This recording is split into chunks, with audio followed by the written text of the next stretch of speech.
Sa mga ka-story, so nandito na naman tayo sa ating store para magbantay-bantay. So dahil sobrang init today, may mga deliveries tayo na dumating at i-display na ni boss. Hindi ko na flex sa inyo mga ka-stories. So ayan, sobrang init ngayon to the point na makakatatlong bigo ka everyday, lalo na sa bandang tanghali na napakainit na. And then yung araw, paghapon na, bandang hapon na ay sa amin na. So sobrang init pagdating ng mga alas 2, alas 3, alas 4 dito sa may tindahan ng mga stories. So ayan, ito yung ganap-ganap sa ating store.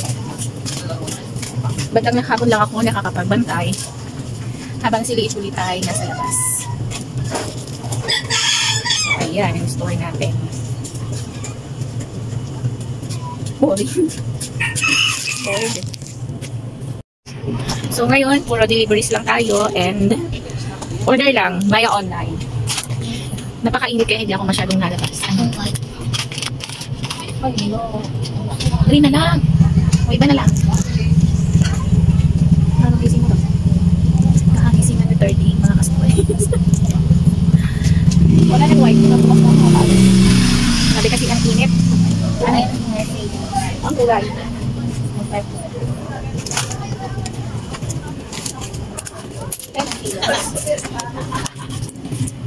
So init kaya more on deliveries tayo mga ka-story. Ang hirap maglabas-labas kasi sobrang init, high blood person. So dahil pag ako ang nag-grocery, commute po ako, hindi ako nahatid ni boss kasi si boss ay nagbabantay ng bata at nagbabantay ng tindahan. So pag commute po, bawas na sa tubo yung pamasahin natin, kaya nililimatahan ko yung pagbili na ako lang. Kaya more on orders na lang kami para makatipid at hindi ako maabutan ng sobrang init.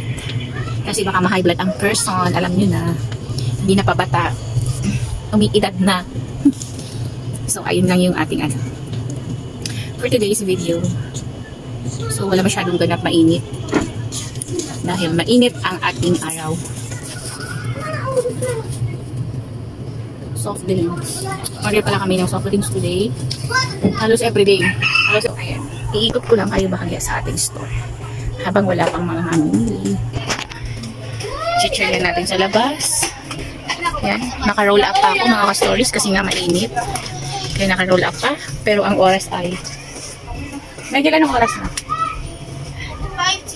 5 PM na mga ka-story, pero mainit pa. Mainit pa dito sa ating store. So ayan yung ating mga candy. So yung ibang candy dahil sobrang init natutunaw siya. Kaya yung mga chocolates nakalagay po sa sa chiller. Ayan. Natutunaw kasi. Yung mga ibang chocolates ko nilalagay ko sa freezer para hindi matunaw yung mga ibang candy. So ayan, ayan. Yung mga gummies ko, maglipak ako mamaya. Yan. Ang ating mga chichirya section. Punong-puno pa. Mga dilata. Mga dilata ko. Oh, ang aking pampaswerte. Natatabunan. Ang aking tagapaypay ng customer. Ayan. Mga dilata. Mga gatas. Also yung mga halo-halo, sago, tsaka mais con yelo, kaya mabenta. Ang ating mga juices, mabenta din, everyday. So, at ito yung ampaw. Ampaw yun ba tawag dito? Busa. Sa Tagalog. So, 90s to. 90s na pagkain. Naalala ko nung bata pa ako. Pag ito ang pasalubong ng nanay namin, masayang-masaya na kami. Meron pa siya hanggang ngayon, mga ka-stories. Na mabibilihan ka pa sa palengke ng mga ganyan. Kaso yung busa, yung ampaw sa amin sa Bicol, bilog to. Nag-upgrade ngayon, naging square. So ayan, paborito siya. Gusto siya ng aking bunsong kainin. So, ganun pa rin, piso pa rin. Piso pa rin ang bentahan niya, mga ka-stories. Nabenta ko pa rin siya ng piso at may 2 na tubo.